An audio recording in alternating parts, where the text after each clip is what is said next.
और भारत के बीच में शैक्षिक जो एक्सचेंज है उसके लिए मैं एम्बेसडर के तौर पे काम कर रहा हूँ। तो आप बताइए कि भारत, जर्मनी और अमेरिका में आप शैक्षणिक अंतर क्या देखते हैं? बाहर के लिए मास्टर या पीएचडी के लिए अप्लाई कर रहे हैं, थोड़ा सा स्टार्ट कर दें पहले से सोचना कि आपको कहाँ करना है, कब करना है, क्योंकि हर एक यूनिवर्सिटीज की अलग रिक्वायरमेंट होती है। अमेरिका में अभी मैं वर्तमान में बिलेफील्ड विश्वविद्यालय के सामाजिक संकाय में पीएचडी कर रहा हूँ। जब आज मन की अप्लाई करने के लिए और तुरंत अप्लीकेशन डाल दिए तो रिजेक्शन की पॉसिबिलिटी फिर ज्यादा होंगी। 10 से पुश्तैनी पूरा हमारा समाज करता आ रहा है और उससे मुक्ति का एक ही रास्ता था, वो था शिक्षा। नमस्कार। आज हमारे साथ विद्यासागर सर हैं, जो वर्तमान समय में जर्मनी के वेलफील्ड यूनिवर्सिटी से समाजशास्त्र में पीएचडी कर रहे हैं। सर, आपका बहुत बहुत स्वागत है हमारे चैनल पे। Thank you Uday, thank you so much for inviting me. Sir, मैं चाहूंगा कि आप अपना एक संक्षिप्त परिचय दें कि आप। मैं बिहार के बक्सर जिले से आता हूँ और मेरी प्रारंभिक शिक्षा जो है बिहार के ही सरकारी स्कूल से हुई है, बक्सर के। और मैंने बीए इग्नू से किया है, मेजर इन पॉलिटिकल साइंस। उसके बाद मैंने जेएनयू से सेंटर फॉर पॉलिटिकल स्टडीज से राजनीति विज्ञान में मैंने पीजी किया है। और department of political science Delhi विश्वविद्यालय से हमने एमफिल किया है। अभी मैं वर्तमान में बिलेफील्ड विश्वविद्यालय के सामाजिक संकाय में पीएचडी कर रहा हूँ, जर्मनी में। सर, मैं आपका चाहूंगा कि प्रारंभिक शिक्षा जैसे आपने बिहार से बताया, तो आपने क्या क्या कठिनाइयाँ झेली वहाँ से? तो अगर आप देखेंगे, खासकर जिस तरह के सामाजिक और आर्थिक और खासकर रीजनल बैकग्राउंड से जो हम लोग आते हैं, तो भाषा जो होती है एक बहुत बड़ी बैरियर के तौर पे काम करती है। और लैंग्वेज जिस तरीके का आप देखेंगे कि खासकर जब हायर एजुकेशन में जाएंगे तो लैंग्वेज एक बहुत बड़ा टूल होता है, बहुत बड़ा मीडियम है जो आपको मोबिलिटी दिलाता है। चाहे वो आपके किसी भी सेक्टर में चले जाएं, चाहे वो प्राइवेट सेक्टर हो या गवर्नमेंट सेक्टर हो, तो लैंग्वेज का बहुत बड़ा रोल रहा है। तो मेरी जो प्राइमरी और मिडिल और जो सीनियर सेकेंडरी तक की एजुकेशन रही है वो हिंदी मीडियम से रही है। तो और इवन जब मैं अपना बीए कर रहा था पॉलिटिकल साइंस में, तो मैंने भाषा जो था मैंने हिंदी से इंग्लिश में बदला। तो वो शुरुआती दौर में कुछ कठिनाइयां हुई, भाषा का जो ट्रांजिशन हुआ उसमें। लेकिन जिस तरीके का आप रिसर्च में अगर आपको जाना है, रिसर्च में करियर बनाना है, तो खासकर मुझे मतलब मेरा ये निजी अनुभव रहा है कि खासकर जो अंग्रेजी है, यानी जो इंग्लिश लैंग्वेज पे आपका कमांड जो है एकेडमिकली और भी तरीके से उसका होना बहुत जरूरी है। तो सर, आप पारिवारिक फैमिली बैकग्राउंड कैसा था? बहुत अच्छा था कि तो आपने मैं इतना समय। ये बहुत बड़ा सवाल है, क्योंकि जिस तरीके का आपके खासकर जो हायर एजुकेशन है उसमें आपके एजुकेशनल और के साथ साथ आपका जो सोशल बैकग्राउंड है बहुत बड़ा एक इम्पोर्टेंट फैक्टर होता है।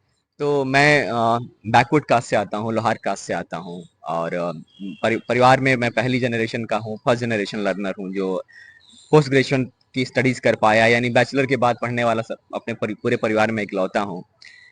तो कठिनाइयां तो बहुत सारी हैं, खासकर जब आप इस तरीके के सामाजिक पृष्ठभूमि से आते हैं जहाँ पे आपको कोई गाइड करने वाला नहीं होता है, आपके पास वो पूंजी नहीं होती है जो बाकी जो सामाजिक रूप से जो प्रिविलेज ग्रुप्स हैं उनके पास जो होती है। तो लेकिन यही है कि जिस तरीके के सामाजिक आंदोलन हमारे यहाँ हुए हैं पूरे उत्तर भारत में, उन सामाजिक न्याय के जो आंदोलन से आप प्रेरित होकर आप विश्वविद्यालय जब पहुंचते हैं तो एक अंदर आपके अंदर एक एस्पिरेशन होता है कि आपको अपने समाज के लिए कुछ करना है और आपको अपनी कम्युनिटी के लिए कुछ करना है। तो मुझे लगता है सामाजिक पृष्ठभूमि बहुत बड़ा फैक्टर होती है, लेकिन अगर आपके पास एक करेज है, साहस है, दृढ़ संकल्पना है, तो आप उसको कर सकते हैं। सर, आपने पीएचडी के लिए वेलफेयर यूनिवर्सिटी ही क्यों चुना? तो अगर आप खासकर आने वाले और मैं कहूँ विगत 10 सालों को अभी देखेंगे, अगर आप रिकॉर्ड देखेंगे, तो वहाँ पूरे वैश्विक करण का जो सबसे बड़ा असर हुआ है वो हुआ है कि जो हमारा एजुकेशनल इंस्टीट्यूशंस है उसके क्वालिटी का डिग्रेडेशन होता जा रहा है, उसकी उसकी जो गुणवत्ता है उसकी स्तर नीचे गिरते जा रहा है। तो यूरोप में जैसे आप जर्मनी चले जाएं या और भी जो यूरोप के दूसरे देश हैं, या आप यूके चले जाएं या यूएस चले जाएं, तो ये तीन जो मेजर डेस्टिनेशन रहा है जहाँ पे लोग उच्च शिक्षा के लिए जाना पसंद करते हैं। और जिस तरीके के आर्थिक हालात उन देशों में भी हुआ है, तो यूके और यूएस में रिसर्च के लिए फंडिंग मिलना बहुत मुश्किल हो रहा है। तो अगर अगर आप देखेंगे, खासकर जब आप पीएचडी के लिए अप्लाई कर रहे होते हैं, तो पीएचडी में सबसे बड़ा जो फैक्टर होता है आपके एडमिशन का वो होता है कि आपको फेलोशिप, स्कॉलरशिप या रिसर्च का ग्रांट मिल रहा है कि नहीं मिल रहा है, क्योंकि उसके बिना आप नहीं जा सकते हैं। तो जब मैं कोशिश कर रहा था बाहर में पीएचडी अप्लाई करने के लिए, तो मेरे जो एमफिल सुपरवाइजर थे जो यहाँ पे प्रेजेंट कुमार, उन्होंने मुझे गाइड किया, उन्होंने हेल्प किया। तो मैं यूके टारगेट किया था जाने के लिए, लेकिन मैंने कई सारे यूके की यूनिवर्सिटीज में अप्लाई किया, स्वास में, ससेक्स में, तो मुझे कंडीशनल लेटर ऑफर हुए क्योंकि वहाँ पे स्कॉलरशिप बहुत ज़्यादा कॉम्पिटिटिव है, तो स्कॉलरशिप मिलना मुश्किल हो रहा था। फिर जर्मनी में एक ये अपॉर्चुनिटी आई जिसमें फिलहाल मैं काम कर रहा हूँ, और यहाँ पे ऑलरेडी वो फंडेड था रिसर्च प्रोजेक्ट जिस पे मैं काम कर रहा हूँ।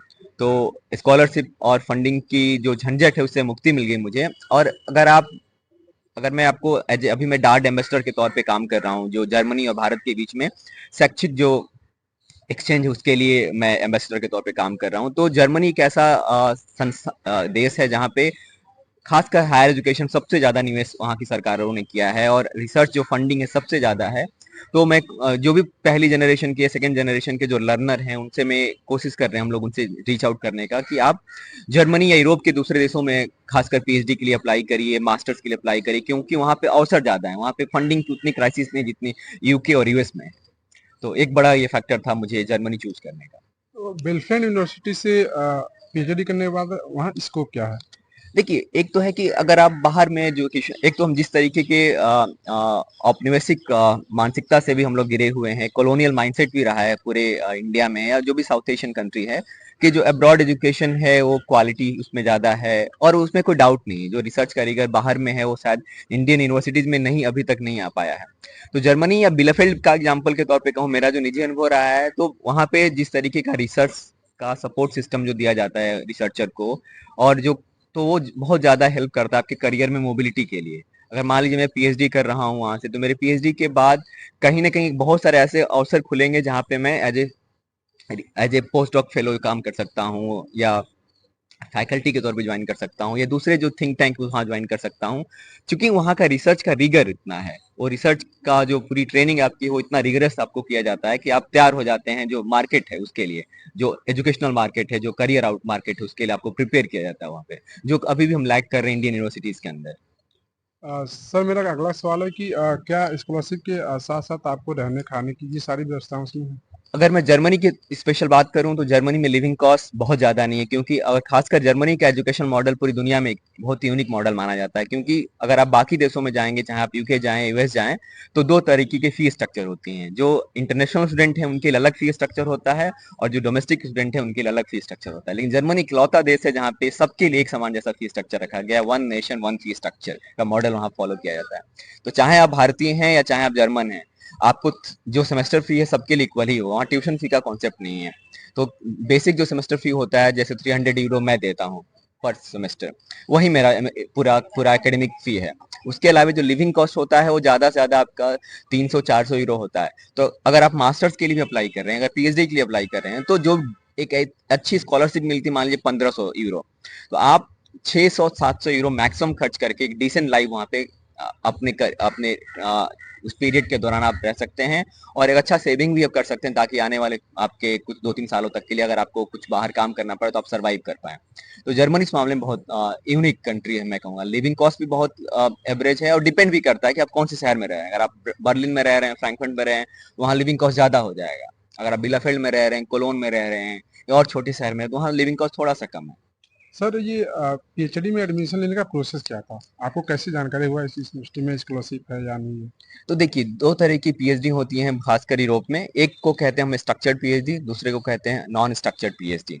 तो मैं स्ट्रक्चर्ड पीएचडी का पार्ट हूँ। तो स्ट्रक्चर्ड पीएचडी में क्या होता है कि यूनिवर्सिटी जो है ऑलरेडी कुछ प्रोजेक्ट आइडेंटिफाई करती है, उस प्रोजेक्ट के अंदर डॉक्टरल कैंडिडेट और पोस्ट डॉक्टरल कैंडिडेट हायर किए जाते हैं।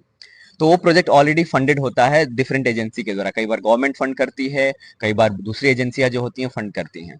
तो मैं जिस प्रोजेक्ट, मेरे को जब ये अपॉर्चुनिटीज के बारे में पता चला, तो मैंने ये देखा कि ये ऑलरेडी फंडेड है, और इसके अंदर मुझे सिर्फ अप्लाई करना है, मुझे स्कॉलरशिप के लिए सेपरेट एप्लीकेशन नहीं देना पड़ेगा, क्योंकि प्रोजेक्ट फंडेड है। तो अगर आप जर्मनी में अप्लाई कर रहे हैं तो आप दोनों तरह के पीएचडी के लिए अप्लाई कर सकते हैं। एक तो इंडिपेंडेंट आप कर सकते हैं, जहां पे आप अपना इंडिपेंडेंट रिसर्च प्रपोजल लिखते हैं, यूनिवर्सिटी आइडेंटिफाई करते हैं, सुपरवाइजर आइडेंटिफाई करते हैं, और आप फिर उनको मेल करते हैं कि ये कैसे आपको स्कॉलरशिप मिल सकता है और दूसरी फंडिंग क्या हो सकती है। और दूसरा ये है कि आप फंडेड पीएचडी को अप्लाई करेंगे, जहां पे आपको रिसर्च ग्रांट के लिए या स्कॉलरशिप के लिए अलग से अप्लाई नहीं करना होगा। सर आपने जैसे बताया कि आप अमेरिका में भी कुछ एकेडमिक्स किए हैं, हाँ, मैं तो आप बताइए कि भारत, जर्मनी और अमेरिका में आप शैक्षिक अंतर क्या देखते हैं? देखिए, पूरे वेस्ट में एजुकेशन का जो स्टैंडर्ड है कहीं ना कहीं बहुत ज़्यादा ऊपर है हमारे एजुकेशनल स्टैंडर्ड से। उसका एक बड़ा जो रीजन मैं मानता हूँ, चाहे आप अमेरिकन यूनिवर्सिटीज को देखिए या यूरोपियन यूनिवर्सिटीज को देखिए, क्योंकि वहाँ पे शिक्षा जो है, एजुकेशन जो है, खासकर हायर एजुकेशन रिसर्च जो है, उसमें सरकार का निवेश सबसे ज्यादा है। अगर आप हमें अभी देखते हैं तो हमारे यहाँ सरकार निवेश कम कर रही है, खासकर जो हायर एजुकेशन रिसर्च में, खासकर सोशल साइंसेज में। साइंस के डिसिप्लिन में थोड़ा बहुत देख सकते हैं इन्वेस्टमेंट सरकार का है, लेकिन सोशल साइंसेज के डिसिप्लिन में उतना फोकस नहीं है हमारे पास। तो ये सारी जो कंट्रीज हैं, चाहे आप यूके यूएस की बात कर रहे हैं, जर्मनी की बात कर रहे हैं, तो वहाँ पे अभी भी हायर एजुकेशन रिसर्च जो है प्राइमरी एजेंडा होता है स्टेट का, सबसे बड़ा रोल प्ले करने का उसमें। सर आपके ओपिनियन में सोशल जस्टिस क्या है?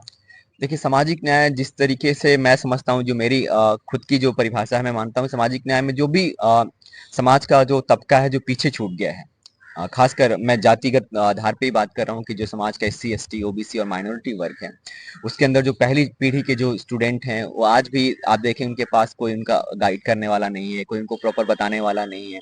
तो सामाजिक न्याय मेरे लिए यह है कि अगर मैं हायर एजुकेशन के फील्ड में बात करूं, तो जो तबका पीछे छूट गया है, जिसको यूनिवर्सिटी तक नहीं आ पाया है, जिस कॉलेज तक नहीं पाया है, तो हम जैसे लोग जो आज एजुकेशन ले रहे हैं, हायर एजुकेशन, तो हम सब कोशिश करें मिलके कि उनको हम यूनिवर्सिटी तक लेके आए, उनको कॉलेज तक ले आए और उनको करियर मोबिलिटी में हेल्प करें, जो बाबा साहब कहते हैं पे बैक टू योर सोसाइटी। तो मेरे लिए सामाजिक न्याय है कि एक ऐसा इन्वायरमेंट क्रिएट किया जाए, एक ऐसा स्पेस बिल्ड किया जाए जहां उन सब के लिए एक इंक्लूसिव कोलैबोरेटिव माहौल हो, जहां वो खुद को बिलोंगिंग की उनकी फीलिंग हो कि वो भी इस यूनिवर्सिटी में बिलोंग करते हैं। सर ये सवाल है कि जर्मनी के या अमेरिका में जो पीएचडी करने जाए या अन्य कोई शिक्षा ग्रहण करने चाहे उसको आप उनको आप क्या सलाह देंगे? मैं उनको यही सवाल, अगर आप जो भी फ्यूचर एस्पिरेंट हैं जो आपकी वीडियो को देख रहे हैं, मैं उनको यही कहूंगा कि आप अपने खासकर अगर आप बाहर के लिए मास्टर या पीएचडी के लिए अप्लाई कर रहे हैं, थोड़ा सा स्टार्ट कर दें पहले से सोचना कि आपको कहाँ करना है, कब करना है, क्योंकि हर एक यूनिवर्सिटीज की अलग रिक्वायरमेंट होती है। अमेरिका में भी अगर अप्लाई करें तो हर एक यूनिवर्सिटीज की अलग रिक्वायरमेंट, कहीं पे जीआरई टॉफिल मांगेगा, कहीं नहीं मांगेगा, कहीं पे 60% क्राइटेरिया होगा, कहीं नहीं होगा। तो आप थोड़ा सा बैकग्राउंड वर्क करिए, पहले अपने लेवल पे करिए, अपने सीनियर्स को अप्रोच करिए, जो भी दूसरे ग्रुप जिनको आप अप्रोच कर सकते हैं उनको करिए, और एक प्रॉपर बैकग्राउंड स्टडी करने के बाद आप प्रॉपर तरीके से आप करिए कि मुझे 10 यूनिवर्सिटीज में अप्लाई करनी है, उनका टाइमिंग ये है, यानी आपको एक बहुत ही रूटीन के तरीके से फॉलो अप करके उस पर काम करना होगा। ऐसा नहीं कि आज मन की अप्लाई करने के लिए और तुरंत अप्लीकेशन डाल दिए तो रिजेक्शन की पॉसिबिलिटी फिर ज्यादा होंगी। थोड़ा पेशेंस के साथ काम करें, टाइम दे उसको, और फिर आप प्रोसेस को बिगिन करें। सर आपके जीवन में ऐसा कोई परिवर्तन मोड़ जो आपको सोचा कि इतना बड़ा आपने किया? देखिए, मैं आपको मैंने बताया कि मेरे पिताजी लोहार हैं, मैं वो जीवन भर उन्होंने लोहा पीटा है, तो मैं एक चीज मैंने देखा कि मुझे ये काम नहीं करना है जो मेरे बाबूजी ने किया।